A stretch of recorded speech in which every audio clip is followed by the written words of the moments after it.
baked into the idea of white privilege is that inherently in our culture or society, somebody that has white skin color in this audience has extra privileges that you as a black individual do not have. Can you list what those are? Sure. When FDR employed the New Deal to counteract the Great Depression, this came with resources that was allowed it to white people. Banks denied 99% of qualified black applicants while also accepting 99% of white applicants. But today in 2025. Okay, today in 2025, as I alluded to you, they've done studies in psychology where white-sounding names receive jobs or callbacks more than black-sounding names. They did the two names. There was a white young lady named Anna Scott, and there was a black young lady named Lakeisha Washington. They both put in 80 job applications. Lakeisha Washington received 9 callbacks and received 75 callbacks out of 80. That's a good point. I actually, that study is debated, but let's pretend it's true. Do you think it's racism or something else? I think that answer is multifaceted. Because let me make the best. Sorry to interrupt you.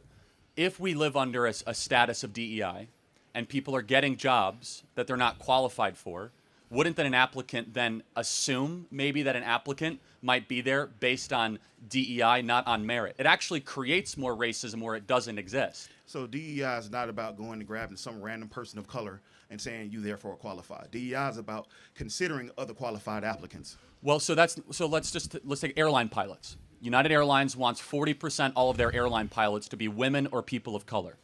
Why does that matter? Number one, because I want a qualified airline pilot, not a person of color airline pilot. Understood. So you agree. But number two, there's only so many airline pilots jobs. So when you say we want 40%, by definition, then you have to discriminate against a certain group to get another group to advance, right? Understood. Because there's not unlimited amounts of spots for airline pilots or air traffic control or surgeons or whatever position. So when you say that we want to have a quota, that then you have to say we're not going to prioritize a certain group. Let me tell you what I believe, and maybe you might actually agree with it, because I think you do. What we believe as conservatives is that skin color really doesn't matter that much. We care about character and merit. We want a country built on what you bring to the table, not how you look.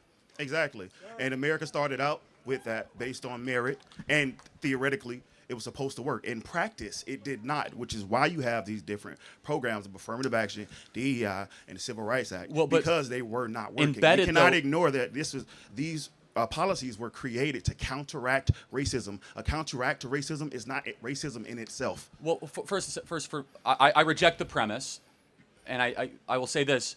If you do something racist on top of something racist, that doesn't make the second racist action good.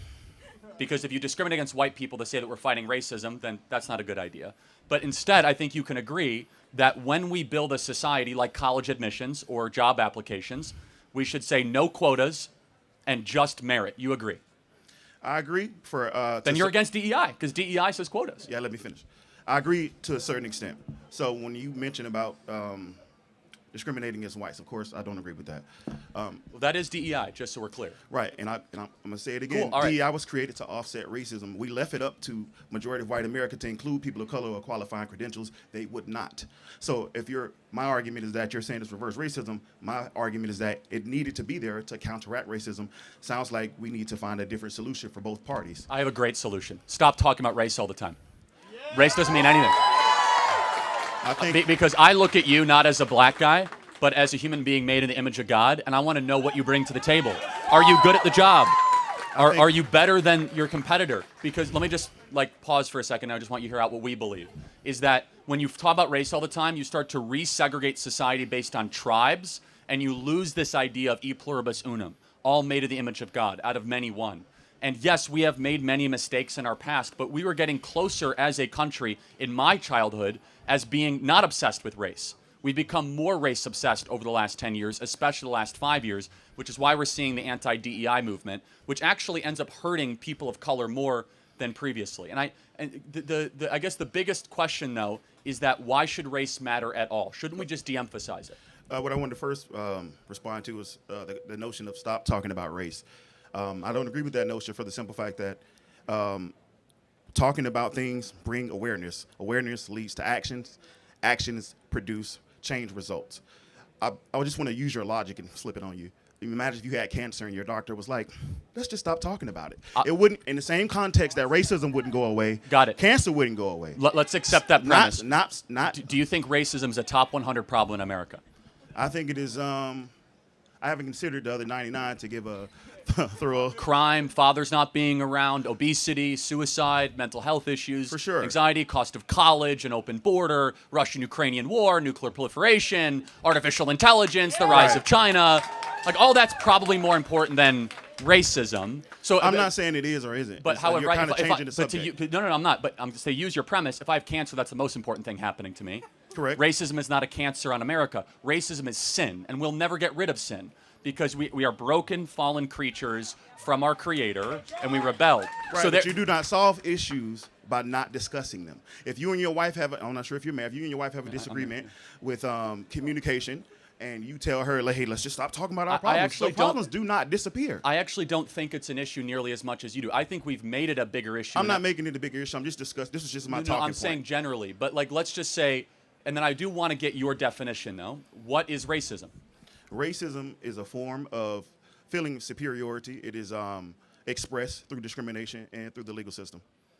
Oh, fair enough. So we agree that's wrong and it's terrible. So we should get rid of practices that actively discriminate against anybody based on race. Can you be racist against white people? Can I? Or Yes. black people? No, can a black person like yourself be racist against a white person? Absolutely. Okay, good. We agree, and you should be applauded for that because some people on the left think you can't be racist against white people. So Some, just, not all. Just to speak for black people, That's quite a statement, but sure. well, let me speak for the majority who are of my opinion. So when blacks who, let's say, have disdain for whites, it is not based in racism. It is based in cause and effect. It is normal for anybody to hate a suppressor. It is normal for anybody to hate their. It is normal for anybody to hate their murderers. America went to war with the British Empire for being suppressed and oppressed.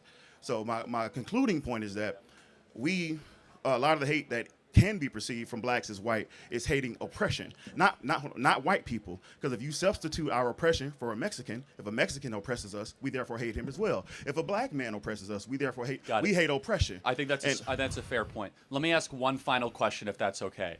If you had to decide which is a bigger problem facing black America, racism or a lack of fathers raising black kids, which is a bigger problem? I would say what impact? Repeat the question. If you had to decide in a binary choice, which is a bigger problem facing black America, racism or a lack of fathers raising black youth? I think it's a combination of both, but for sure we'll say black because blackness affects blacks more than you ever affect me in my life. I'm sorry, so you said you would say racism or the black fathers? Fathers. I agree. So now we have agreement. Do you agree that the last 5 years we've talked more about racism and way less about dads staying around with the women they impregnate? Would you agree that's probably a problem? I agree that's a problem amongst all races. When you say we, who is we? Well, as a society, but it's especially a problem in black America. If you had to guess, I know this is like Trivial Pursuit, but approximate, what percentage of black youth have a stable father around? I wouldn't know those numbers, sir. It's about 30%. So that means that 2 out of 3 black kids do not have a dad around. Mm-hmm. I will have to fact check that for myself. That's fine. You can I'll look it watch up. a few of your You videos. guys can look it up on Grok or ChatGPT or Perplexity or the AI of your choice, right? And so here's our perspective as conservatives, because this is a colorblind truth. See, as conservatives, we apply things that are true to all human beings regardless of their skin color. That if you don't have a dad around, you're more likely to commit crimes, go to jail, more likely to basically be on the outer fringes of society. When 2 out of 3 black youth don't have dads around, that's a big, big problem. And it creates a cycle of violence and poverty. That's not racism, that's culture. And the cultural problems happening in black America, the white people are not doing that to black Do we America. not look at the sources of poverty? When I spoke about redlining, that was literally whites forcing blacks into ghettos because they would not give us houses. No one's going to defend that. We cannot ignore that. No one's going to defend that. But we cannot ignore who created poverty, who created the ghettos. Let me ask a simple it's question. disingenuous. Well, hold on. Just because you're poor doesn't mean you have to leave the woman you impregnate. Correct. That does not transcend every racial group. I want an answer, though, because I'm curious. Why is it that so many black men leave the women that they impregnate, more so than any other group. Why is that? Is that the white person's fault? No. So maybe the biggest problem facing black America is self-actualized, Right. I'm not arguing, external. I'm not arguing what's the biggest and smallest problems. I was just asking you about No, but white privilege, No, because but it exists. for sure. But what I'm arguing is that as a society, we had entire years of corporate apologizing, television advertisements talking about racism in America, and zero attention saying, hey, dudes of all colors, don't impregnate women and abandon them because you're cowards. Why hasn't anybody ever said that? Because that actually would fix the country. What makes you think that hasn't been said amongst the black community? Can you I'm a black father. It's been well, thank you. Amazing. Can you point to a single black artist, rapper, or athlete that has said that in the last decade? about specifically saying black fathers should be involved in their children's life. No, saying don't abandon the women you impregnate. Oh, those they haven't said it in those words, but they do promote black family ties, which is Do you think essentially the same thing. I'm not trying to nitpick, but do you think most rappers promote staying with their family or not staying with the women that they impregnate? The rappers that I listen to, the J. Cole's, the Kendrick Lamar's, they preach family values.